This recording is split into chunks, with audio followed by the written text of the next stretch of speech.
개인정보 보호와 정보 보안. 개인은 사생활의 비밀을 보장받아야 하며 개인의 존엄과 가치를 존중받아야 할 권리가 있습니다. 이러한 개인의 권리를 보장하기 위해 우리나라에서는 개인정보보호법을 만들어 시행하고 있습니다. 현재 우리는 무수한 개인정보가 데이터로 변환되어 쉽게 이동 또는 복제될 수 있는 정보사회에 살고 있습니다. 현대사회에서 자신의 개인정보를 보호하고 타인의 개인정보를 보호할 수 있는 방법은 무엇일까요? 이번 시간에는 개인정보의 정의 및 중요성을 알아볼 것입니다. 또한 우리가 생활에서 마주하는 다양한 개인정보를 이용하면서 타인의 개인정보를 침해하지 않는 방법에 대해서도 알아볼 것입니다. 끝으로 개인정보뿐만 아니라 자신 또는 기업, 집단이 가지고 있는 정보를 보호하는 방법에 대해서 알아보겠습니다. 그럼 오늘의 학습 목표와 학습 내용을 확인해 보겠습니다.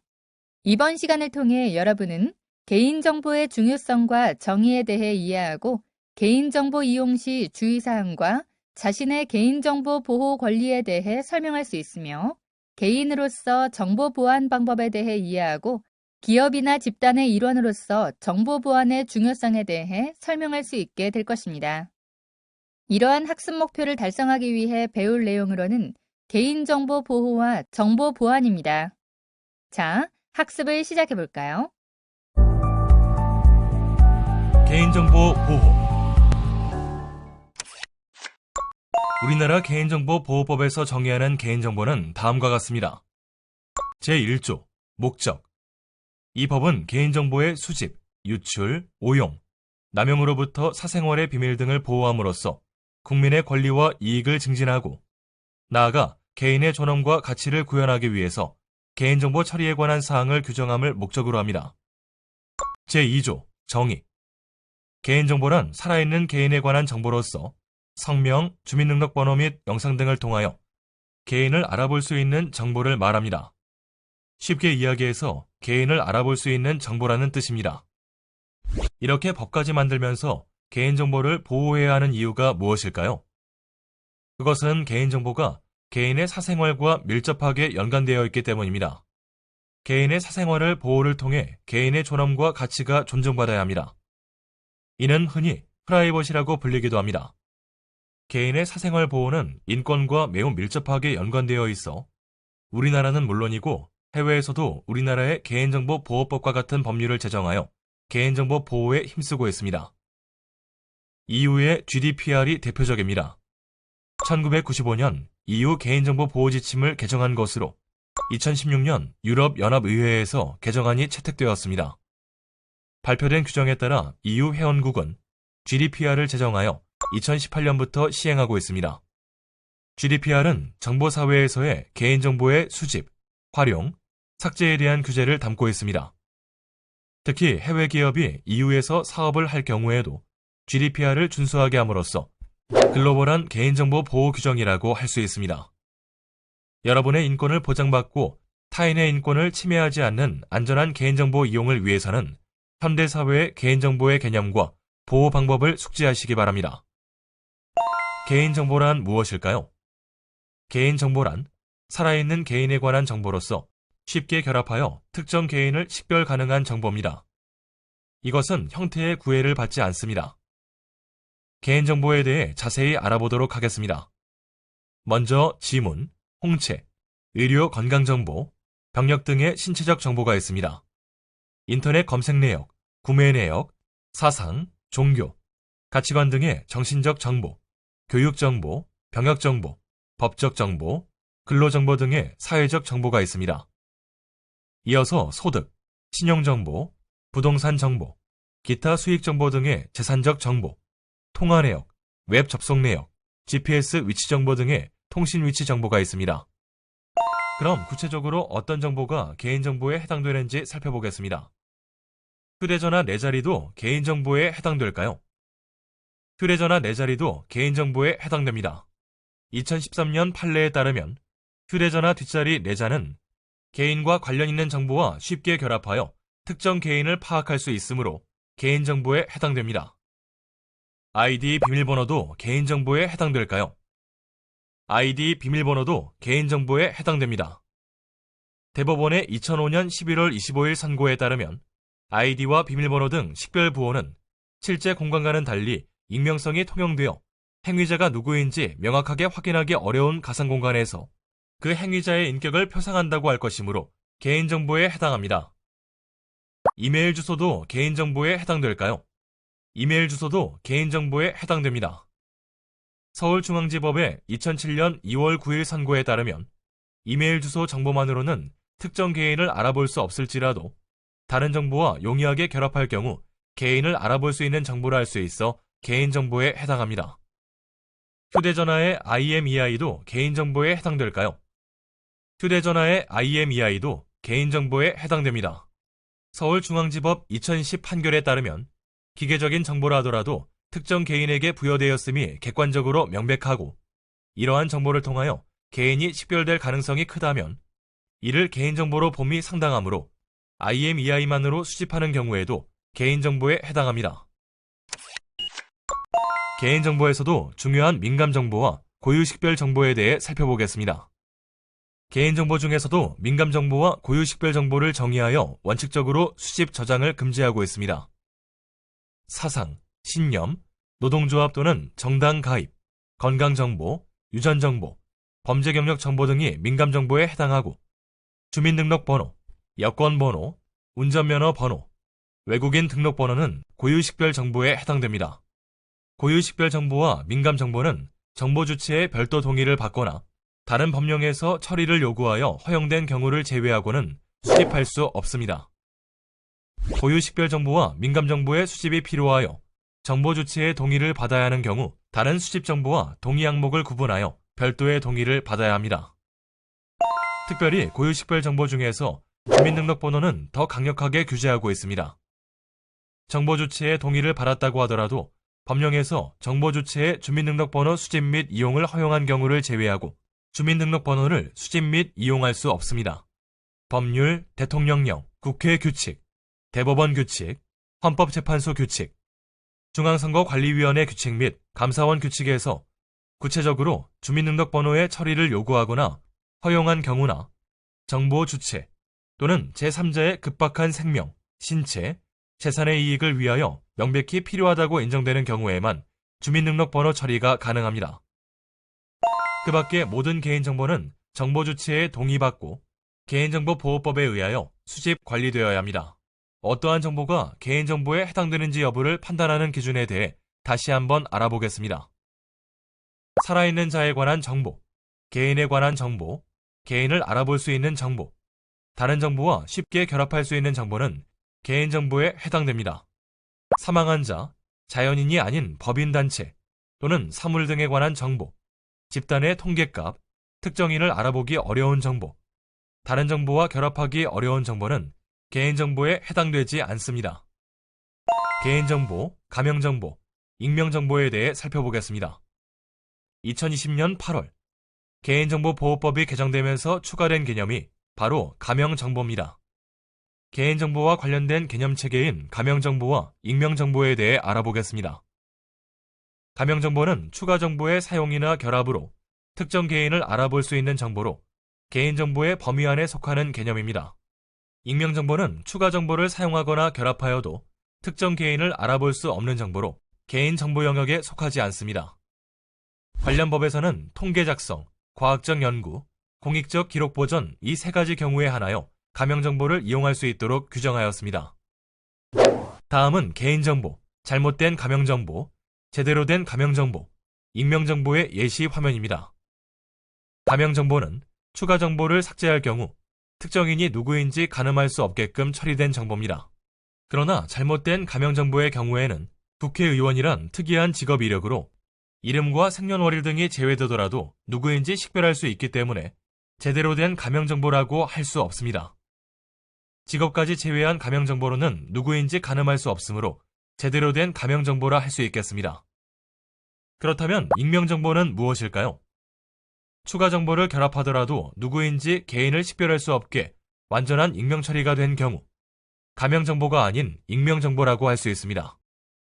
개인정보의 데이터 결합을 위한 법적 근거에 대해 알아보겠습니다. 법적으로 기관 내부 정보로 가명 처리한 경우 자체적으로 결합이 가능합니다. 그러나 서로 다른 기관 간 가명정보의 결합은 보안시설을 갖춘 전문기관 내에서 수행합니다. 이때 결합키는 한국인터넷진흥원에서 관리합니다. 결합을 수행한 기관 외부로 결합된 정보를 반출할 경우 가명 또는 익명 조치 후 전문기관의 승인을 거쳐 반출이 가능합니다. 개인정보 라이프 사이클에 대해 살펴보겠습니다. 개인정보는 법에 정의한 방법대로 수집하여 보존기간이 지나면 복구할 수 없는 방법으로 파기해야 하는 라이프 사이클을 가지고 있습니다. 구체적인 사항은 수집 및 이용, 저장 및 관리, 제공 및 위탁, 정보 파기가 있습니다. 먼저 수집 및 이용입니다.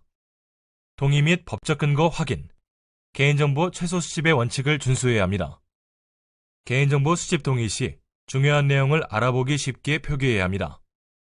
앞서 살펴본 바와 같이 고유식별 정보와 민감 정보를 수집할 때는 구분 동의가 필요합니다.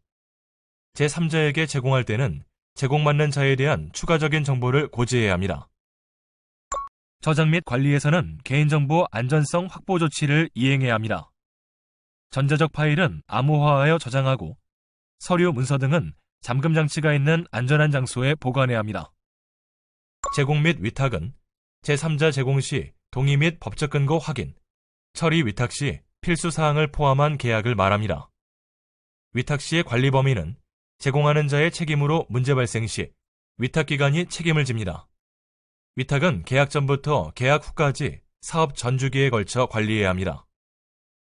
마지막은 정보 파기입니다. 개인정보를 파기할 때는 복구 불가능한 방법으로 파기해야 합니다. 목적을 달성했거나 보유기간이 만료된 개인정보는 즉시 파기해야 합니다. 법률상 의무 이행을 위해 보관해야 하는 경우, 전자적 파일의 경우 별도 DB에 암호화하여 보관하고 서류의 경우 접근 통제된 것에 잠금 장치하여 보관해야 합니다. 지금까지 개인정보 보호에 대해 살펴보았는데요. 핵심 내용을 한 번 더 짚어보도록 하겠습니다.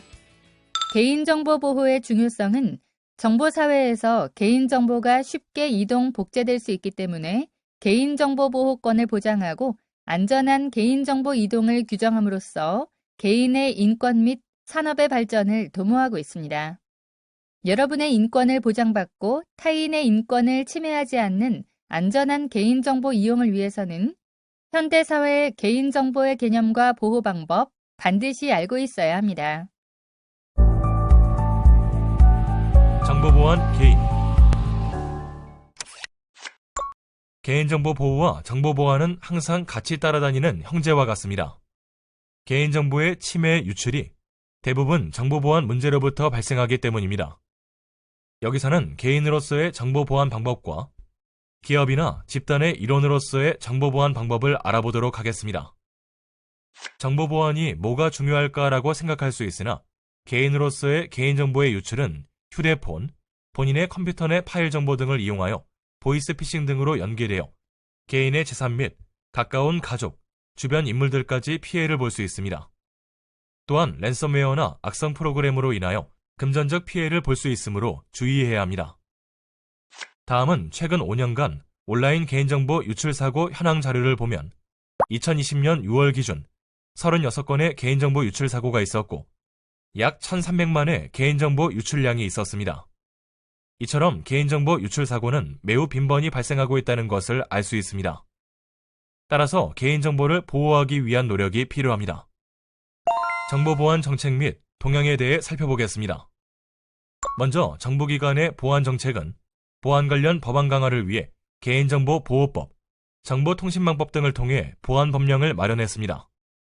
유관부서의 관리감독 및 권한은 주관부서 신설 및 각종 실태점검을 통해 위반 시 처벌을 강화하였고 정보기관의 체계화된 보안정책 운영은 ISMS 인증을 포함한 각종 보안 강화 및 검증 시스템을 의무화하였습니다.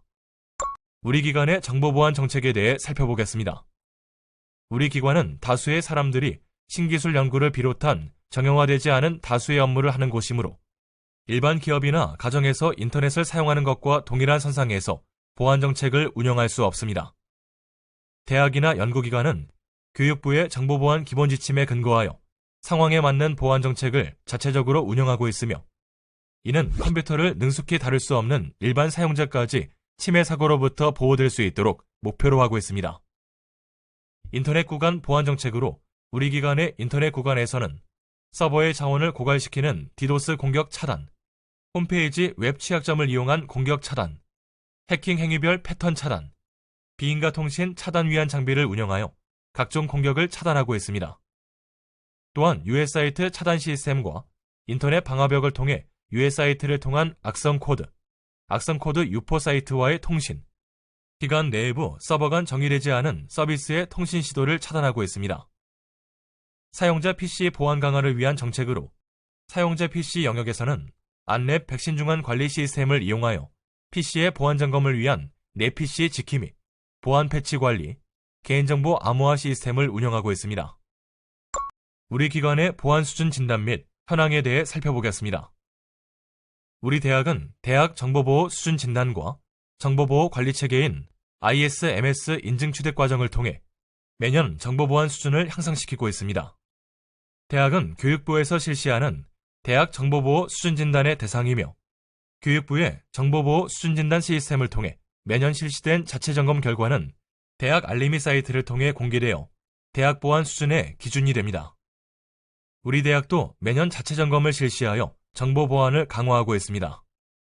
정보통신망법에 따라 정보보호를 강화하기 위해 의무 법제화된 ISMS는 연간 매출액 또는 세액 1,500억 이상인 사업자 가운데 재학생 수 1만 명 이상인 학교의 경우 의무 대상이 되며, 최초 인증 취득 심사 후 매년 엄격한 사후 심사와 3년 주기의 갱신 심사 과정을 통해 인증이 유지됩니다. 우리 대학의 경우 학사 업무 중심으로 2019년부터 인증 자격을 유지하고 있습니다. 주요 침해 사고 원인에 대해 살펴보겠습니다. 최근 개인정보 유출의 주요 원인은 해킹 등 외부 공격이었습니다. 2015년부터 2018년까지의 개인정보 유출 사례를 살펴보았을 때 해킹 등 외부 공격이 20.5%라는 큰 부분을 차지하고 있다는 것을 알 수 있습니다. 정보보안 강화를 위한 수칙에 대해 살펴보겠습니다. 최신 버전의 운영체제를 사용해야 합니다. 윈도우 7 등의 서비스 중단된 운영체제 사용은 금지합니다. 윈도우 및 응용 프로그램은 자동 업데이트 기능을 활성화하여 항상 최신 버전으로 유지합니다. 운영체제의 방화벽 등 보안 수준은 권장 수준 이상으로 유지합니다. 공유 폴더는 가능한 사용하지 않으며, 부득이할 경우 인가된 사용자만 접근할 수 있도록 접근 암호를 지정합니다. 출처가 불명확한 소프트웨어는 설치하지 않으며, 불필요한 프로그램과 서비스는 수시로 점검하여 제거합니다. 백신을 설치하고 실시간 감시와 수동 검색을 통해 바이러스를 예방 점검합니다. 미사용 기기는 데이터를 복구할 수 없도록 공장 초기화 후 폐기하여야 합니다. 랜섬웨어 등 각종 악성 프로그램 감염이나 해킹 툴로 인해 데이터 복구가 불가능할 경우를 대비하여 중요한 자료는 따로 백업해서 보관해야 합니다. 개인정보 유출 방지를 하기 위해서는 가능한 본인 PC만 사용하고, PC 실습실 등에서 불가피하게 공용 PC를 사용할 경우 시스템 종료 전 인증정보 및 임시 저장된 파일을 모두 삭제합니다. 개인정보가 저장된 파일은 사용 후 파기하고, 불가피할 경우 암호화하여 안전하게 보관합니다. 오피스에서 개인정보 암호화하는 방법은 한컴 오피스일 경우 파일, 다른 이름으로 저장하기, 문서 암호 설정에서 암호 설정을 하시면 됩니다. MS 오피스에서는 파일, 다른 이름으로 저장하기, 도구, 일반 옵션에서 암호 설정을 하시면 됩니다. 학교에서 제공하는 무선랜 외에 제공자를 알 수 없는 공용 무선랜의 사용은 자제합니다. 홈페이지 가입 및 이용하는 방법으로는 홈페이지 가입 시 입력한 비밀번호는 홈페이지마다 서로 다르게 설정하고 복잡도를 지정하여 주기적으로 변경해줍니다. 홈페이지 회원 가입 시 필수와 선택을 확인하며 반드시 필요할 경우만 선택하여 동의합니다. 불필요하게 가입된 홈페이지는 수시로 검색해서 탈퇴합니다. 이메일 보안 방법은 발송자를 확인할 수 없거나 출처가 모호한 메일은 열람하지 않습니다. 이메일 계정에 추가적으로 제공되는 보안 기능을 활성화하여 사용합니다. 이메일 내용 중 링크를 통한 사이트 바로가기나 파일 다운로드가 있을 경우 링크 주소를 확인하여 확실한 경우만 접근합니다. 피싱 메일을 통해서 정보 입력을 요구하거나 금전적 요구가 있을 경우 대응하지 말고 학내에 추가 피해자가 발생하지 않도록 학교 메일 담당자에게 스팸 등록을 요청합니다. 인쇄물 보안 방법은 개인정보가 기록된 문서는 사용 후 반드시 파기합니다. 출력된 개인정보 문서는 별도 잠금 장치가 있는 장소에 보관합니다. 인쇄를 위해 프린터 기기나 서버에 임시 저장된 파일은 점검하여 삭제합니다. 사이버 보안 진단의 날은 교육부의 정보보안 기본 지침에 근거하여 매월 셋째 주 수요일을 사이버 보안 진단의 날로 운영합니다. 사이버 보안 진단의 날에는 학내 모든 사용자가 PC의 안전성 점검과 보유하고 있는 개인정보의 유노출 방지를 위한 개인정보 파일의 삭제 및 안전보관 점검, 각종 보안 업데이트 활동을 실시하게 됩니다. 매월 돌아오는 사이버 보안 진단의 날을 충실히 지켜 각종 보안 사고를 예방해야 합니다. 학습은 잘 마치셨나요? 이번 시간에 배운 내용 중 핵심만 정리해 보도록 하겠습니다. 첫째, 개인정보 보호는 살아있는 개인에 대한 모든 정보로 인적 정보, 신체적 정보, 정신적 정보, 사회적 정보, 재산적 정보, 통신 위치 정보 등입니다. 또한 다른 정보와 결합하여 특정 개인을 지칭할 경우도 개인정보에 속합니다. 개인정보보호법 제23조 민감정보는 사상, 신념, 노동조합과 정당 가입, 건강정보, 유전정보, 범죄경력정보 등이 속하며 개인정보보호법 제24조 고유식별정보는 주민등록번호, 여권번호, 운전면허번호, 외국인 등록번호 등이며 별도의 동의 또는 법규에 따라 수집할 수 있습니다. 그 중에서도 주민등록번호는 관련 법령과 같이 특별한 사항이 아니면 개인 동의를 받더라도 수집할 수 없습니다. 다음으로 개인정보 가명 처리를 살펴봤는데요. 가명 정보란 개인정보를 가명 처리함으로써 원래의 상태로 복원하기 위한 추가 정보의 사용, 결합 없이는 특정 개인을 알아볼 수 없는 정보입니다. 가명 정보와 익명 정보는 살아있는 개인을 알아볼 수 있는 정보인 개인정보, 추가 정보의 사용 결합으로 특정 개인을 알아볼 수 있는 정보인 가명 정보가 있고, 추가 정보의 사용 결합으로도 특정 개인을 식별할 수 없는 정보로 익명 정보가 있습니다. 가명 처리 목적 및 대상으로 특정 집단이나 대상 등에 관하여 작성한 수량적인 정보인 통계 작성, 기술의 개발과 실종, 기초연구, 응용연구 및 민간투자연구 등 과학적 방법을 적용하여 연구하는 과학적 연구, 공공의 이익을 위하여 지속적으로 열람할 가치가 있는 기록 정보를 보존하는 공익적 기록 보전을 학습했습니다. 지금까지 개인정보 보호와 정보 보안에 대해 학습하였습니다. 수고 많으셨습니다.